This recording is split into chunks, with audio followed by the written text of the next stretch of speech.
Fala galera, bom, hoje eu tô aqui para fazer um resumo do Alto da Barca do Inferno, que foi escrita por Gil Vicente em 1517, é um autor português, e o Gil Vicente vai satirizar, vai criticar os costumes da sociedade da sua época, vai fazer uma crítica aos vícios daquela sociedade.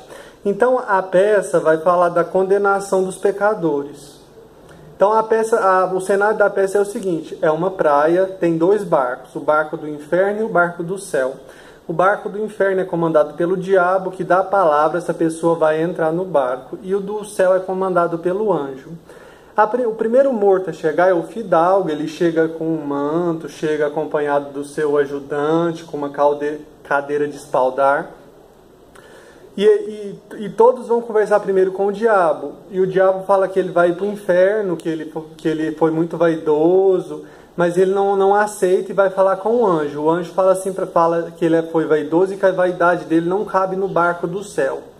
Então o fidalgo entra no barco do inferno.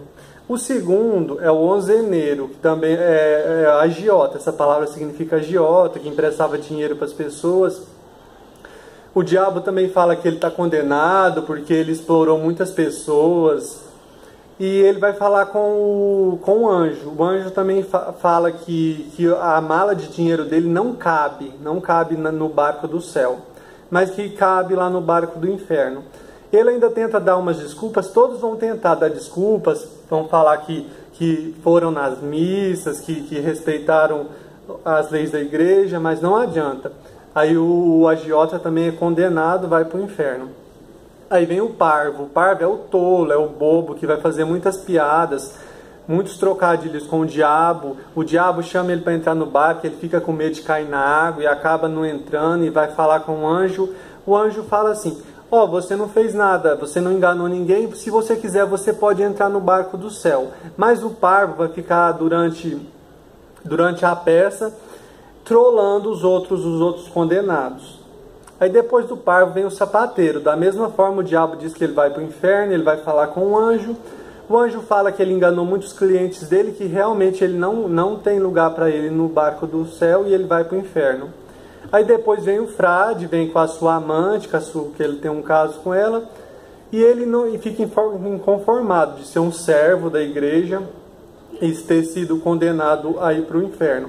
Vai falar com o anjo, mas a mesma coisa. O anjo fala que ele não respeitou as leis da igreja, fornicou. Então ele também é condenado. Depois disso vem a coviteira, que é a Brígida Vaz.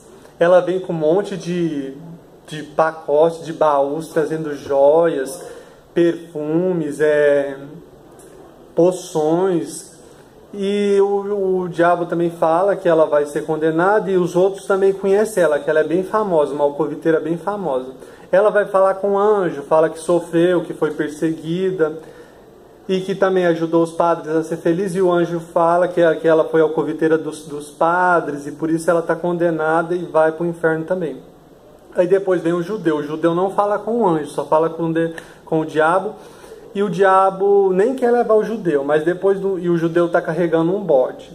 Aí depois de um tempo de conversa lá com o judeu, o parvo faz umas piadas, o diabo aceita levar o judeu atrás do barco, aceita levar o judeu, e o bode também, porque o judeu não quer ficar sem o bode.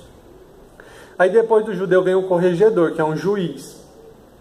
Aí ele começa a falar em latim com o diabo também fala em latim, para ficar de igual para igual, e ele tenta engambelar o diabo usando as leis, mas não tem solução.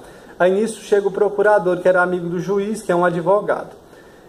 Aí o corregedor e o procurador vão falar com o anjo, tentar enganar o anjo, mas o anjo fala assim que eles usaram do seu ofício e das leis para explorar os pobres, e se venderam para os ricos, e por isso vão ser condenados também. Aí nisso vem o enforcado. O enforcado vem confiante que vai ir para o céu, que falaram isso para ele, que ele ia se enforcar e estava reservado o paraíso para ele. Aí o diabo revela para ele que ele não vai para o paraíso, que ele acertou suas contas com os homens, mas não com Deus, e que está reservado para ele o purgatório. Aí nisso vão vir 4 cavaleiros da igreja que lutaram contra os mouros, vem carregando uma cruz. O diabo ainda tenta falar que eles vão para o barco do inferno, mas eles são bem diretos com o diabo e falam assim: olha, a gente lutou contra os mouros, a gente tem um caminho direto para o barco do céu. E realmente, a hora que eles chegam no barco, o anjo já fala para eles que eles defenderam a igreja contra os mouros e que vão direto para o céu. Aí nisso a peça termina.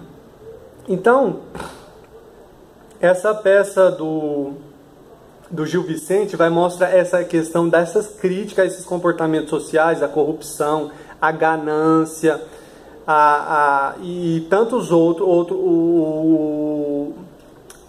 o profissional enganar os clientes. Tudo isso vão ser criticados, esses comportamentos da sociedade, os vícios da sociedade que perduram até hoje. E também tem outra questão, que é a questão da igreja, de serem os cavaleiros lá que lutaram contra os mouros, sendo os únicos que vão direto para o céu. Os únicos que não têm nada. Eles lutaram pela igreja, eles vão para o céu. Tem essa questão também. O parvo é o bobo que vai fazer as piadas durante a peça. E é uma peça muito divertida de ler, porque tem muitos trocadilhos, principalmente do diabo com os condenados, e do parvo também, ou mesmo do anjo. Só que ela está escrita em um português arcaico, lá do século XVI, 1500. Mas é muito interessante de ler, porque tem humor, tem um sarcasmo na escrita do Gil Vicente em relação a esses pecadores. Bom, é isso, galera. Espero que vocês gostem. Até próximo resumo. Falou!